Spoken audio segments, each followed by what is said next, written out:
I'm Sanya. And I'm Lara. And together we are Vegan MamaNana.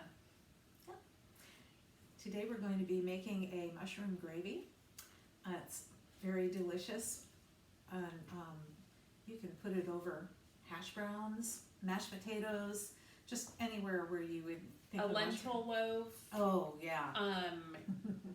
Any kind of those patties that people are buying now, Beyond Burger or Garden Burger, veggie burgers, any of those would be good to put this on top. It's a really good addition to just about anything. I can think of so many things. So what kind of ingredients are we using? Well, what we have here, I have around 8 ounces of mushrooms chopped up. I have a quarter of an onion chopped. I have around 3 cloves of garlic chopped. A couple of tablespoons, or maybe a tablespoon and a half of parsley chopped up there. I have some brown rice flour, a 4th cup of brown rice flour. Mm-hmm. This is rosemary, thyme, and sage crushed together to make maybe a teaspoon and a half. And you could use poultry seasoning if you like instead of the separate herbs. And then I have around a couple of tablespoons of tamari, reduced sodium tamari.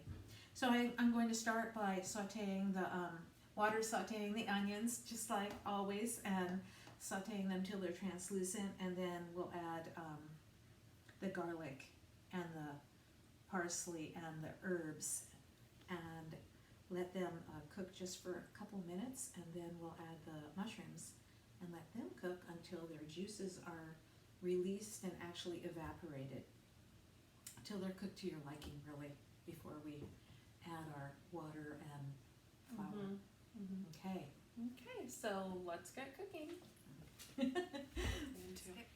Okay, I'm going to add 2 teaspoons of this vegetarian chicken broth, powdered, obviously, to my water, and just stir it in there. I've got 2 cups of water here, and this is the way I like to blend my liquid with the flour in order to prevent lumps from forming.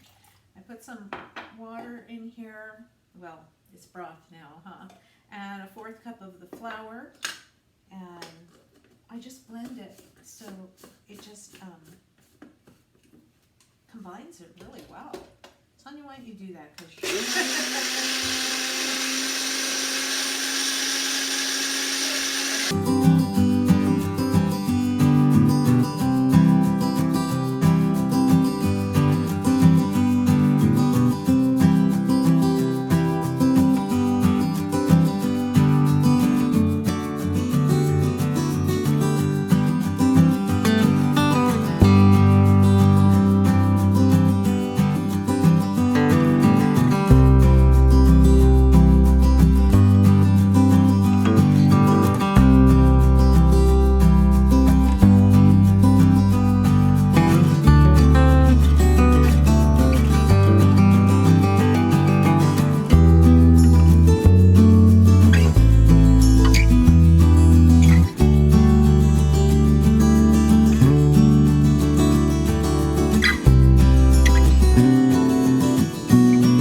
is our beautiful mushroom gravy. Okay, so now I'm going to water saute some zucchini. I like to cut it up like this, kind of smallish pieces, about the size of a tip of your thumb, I suppose. And then you get your pan nice and hot.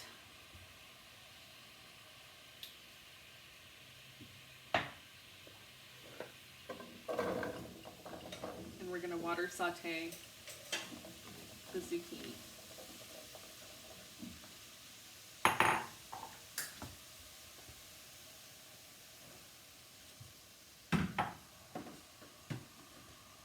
So in my zucchini, one of my favorite ways to make it is just with the spike seasoning. The original is kind of salty, and that's the one that I use, but they have a salt-free version. It's kind of like, I don't know, one of those Mrs. Dash kind of herb seasoning things, but I don't know what it is about this. It is so good. This tastes really good on avocado toast, and it just makes the zucchini sort of have like this Italian flavor, and my whole family loves it. I just sprinkle it all over. Probably by the time it's all said and done, it's probably 1 to 2 tablespoons. We've been using this spike for years. Yeah, I got the idea to use spike from my mom because she introduced that to me when I was a very young girl, I believe. Yeah, we wouldn't have avocados unless we had spike on them. Yeah, we love it. It tastes so good on the zucchini. You'll be really pleased how it turns out. You need to also be aware when you're cooking zucchini, there's a lot of water in the zucchini, so you really don't need to add too much water to the pan to water saute it, as it'll just come along perfectly with its own juices.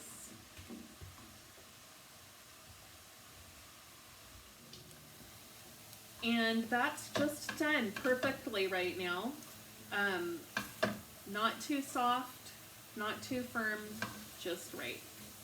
It's the Goldilocks of zucchini. Okay, so for the mashed potatoes, I just made some Yukon Gold potatoes. I didn't even peel them in my Instant Pot. I just covered the potatoes with water, and I did about 12 minutes on manual pressure.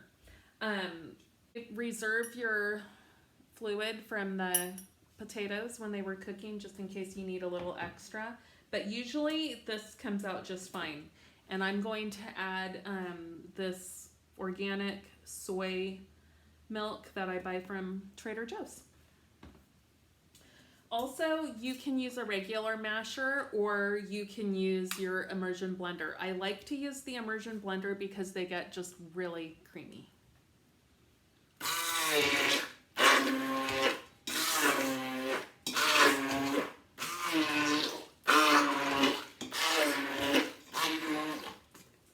So these won't even need any of the extra reserved potato water. I'm just going to add about a 1/4 cup of soy milk to it. You don't want to do this for too long or your potatoes will become They're like glue. gluten. Yeah.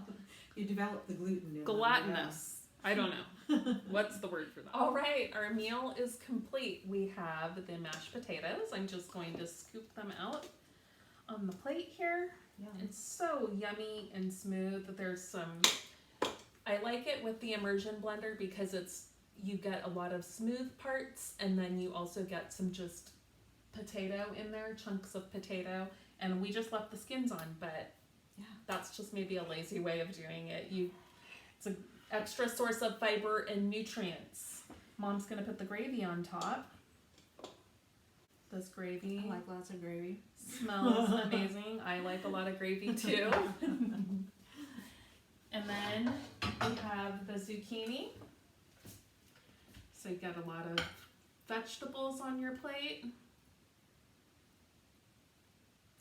looks beautiful. Doesn't that look amazing? It's really These good. flavors go together so well. Let's get a little up close on that. You can even see the steam coming up off of the plate. Maybe you can. I'm not sure. I guess I'll go ahead and taste.